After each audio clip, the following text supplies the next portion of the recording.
Today we're going to talk about the Daled Minim. Okay, we spoke about building the sukkah more or less. Now we're going to talk about the Daled Minim, and next week in Mr. Shem will finalize all the dinim of sukkahs. But the four minim, the Lulav, Etrog, Adasim, and Aravis, the way Torah Shabbal Peh explains what the psukim mean. So you have to make sure to buy the Lulav and Etrog from a reputable person, because there could be a lot of issues with the Lulav, with the Etrog, if it's kosher, not kosher. For instance, in many places, people that are not scrupulous and not careful, they would have what's called an Etrog Murkav. Murkav means a grafted tree. An Etrog has to be a pure Etrog. Sometimes it's nice if they graft it with another tree, then the esrogim come out much nicer. But it's not a kosher tree, because an esrog has to be a pure esrog. Now, halachically, it doesn't have to be grown in any particular country. In fact, in California, they have esrogim growing. Many people get Eretz Yisrael Dika from Israel. And many people get from what's called Calabria or Yanavar Esregim. The reason why we get there, why do we, especially Chabadniks, get from the Yanavar, which is southern Italy? So, number one, it says in the Pasuk, when Yitzchak Avinu blessed Esav, he said, Mishmane ha'aretz yireh mashevecha, from the juiciest place on earth will be where your dwelling place will be. And the Gemara says it means Italia Shoyavan, which is basically southern Italy. So therefore, there's in the hidden mitzvah, in the beauty of the mitzvah, so you have the fact that it grows in that area, number one. Number two, it's already a chazaka in that area that the esregim are not murkav. They're not grafted esregim with other types of fruit. So there's already a chazaka established, but Eretz Yisrael Dik esregim are fine. There is a medrash that Rebbe brings down that when Hashem told Moshe Rabbeinu, "V'lakachtem lachem b'yom harishon pri eitz hadar," to get the beautiful fruit. So Moshe Rabbeinu went on the eagle's wings to Italia Shel Yavan, and he got an esrog. That's what it says in the medrash. So based on that tradition, that in Chabad the custom is usually to get it from Yanavar Esregim. Now they have in Kfar Chabad, they have Esregim that are planted from the seeds of trees in Italy. They replanted them in Eretz Yisrael, and they have those trees. Now they have even something else. They have the esrog that the Rebbe used. They took the seeds from that esrog, which was the Yanavar esrog, and they replanted those also in Eretz Yisrael. So now you can get in Eretz Yisrael esregim in Kfar Chabad that have not only the seeds of Yanavar, but even the seeds from the Rebbe's esrog. But that's just the various different customs. Now, the esrog ideally is a beautiful fruit. Now, there are different ways of looking at the beauty of an esrog, and different people have just different preferences. Number one is preferable that the esrog should be clean. Okay, just say that what you're describing is $700. The esrog is $700. The esrog that you're going to describe now doesn't exist, and it's $700 if it does. But go ahead. Well, I'm going to say what I said. What you're about to say. No. By the way, no. So many people, halachically, the top third of the esrog is what really matters in the cleanliness of the esrog. So it should be clean. Other people look at the shape of the esrog. If it's straight, it's a little crooked, whatever, it should be a straight esrog.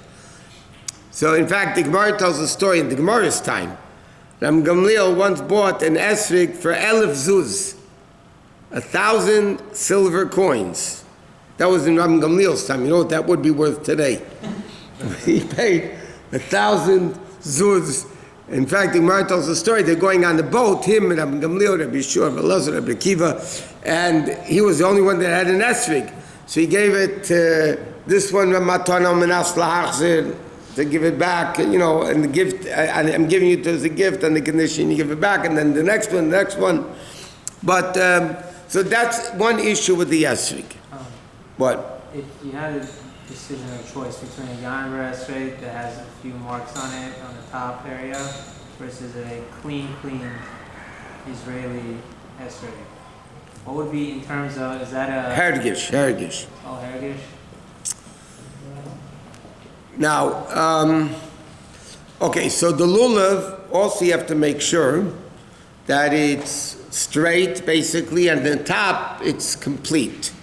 Now, logically, if it's up to half split, so then it's still kosher. The chatchila, it's preferred it should be mamish, the lulav should be closed on top. And it also should be complete, straight. Now the hadassim, which is the myrtle trees, so it has to be what's called mishuloshim. Mishuloshim means when you take the hadas, you'll see it comes in groups of 3 leaves. All the 3 leaves have to be on the same level. If 2 are up and 1 is down or 1's up, it's called a hadas shaita. It's called let's use the word retarded today, but it's called how do you have to ask a therapist? What's the correct way? Huh? Not normal. Not normal, okay. Whatever, it's called a esrog shaita. So that is not kosher.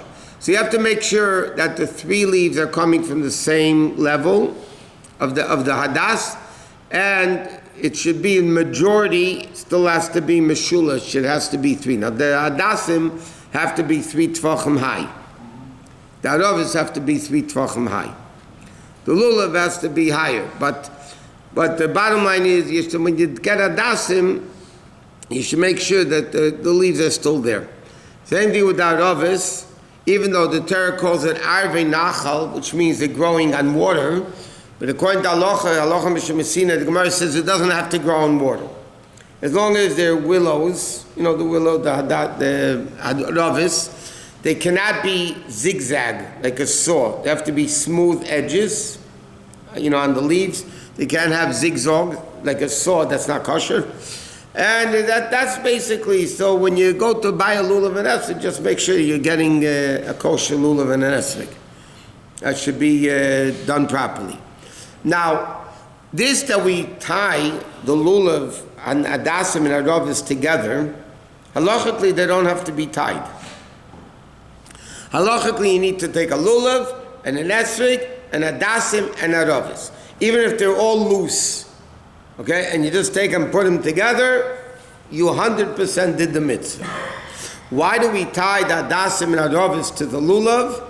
So it says, because it's hidden mitzvah. What do you mean? It looks nicer. It's much nicer than 4 separate things. When the lulav has hadassim and aravis on it, so then it looks pashut nicer. But halachically, even if you take them separately together, it's also good. Now, many people use the what are they called? I know, but what's it called in English? Lulav holders. Huh? Lulav holders. Lulav holders. You put the hadassim, you stick them into those holders, whatever. So most people put 3 hadassim on the right and 2 aravis on the left. That's the way most people. What? I said 3 and 2. I think I said 3 and 2. Huh? 3 and 2. I said 3 hadassim, 2 aravis. So the hadassim go on the right, the aravis go on the left. According to Kabbalah, and the way we do it is, you have 1 arav on each side, and then you have 1 hadas on each side, and 1 hadas in the middle. Now, halachically, and that's the way our minhag is, to add more hadassim. How many hadassim do you add? Whatever you want. The Rebbe himself had different amounts in different years. The early years it was 1 amount, later years it was a different amount.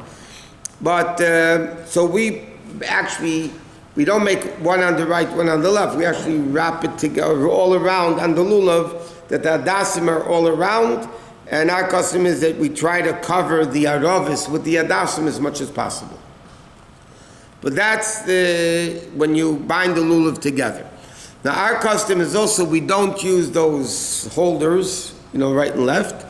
We actually tie the lulav together with a knot made from the lulav itself. So you take off a little piece, you make a ring out of it, and you see the way they tie the rings on. We do it from the lulav itself.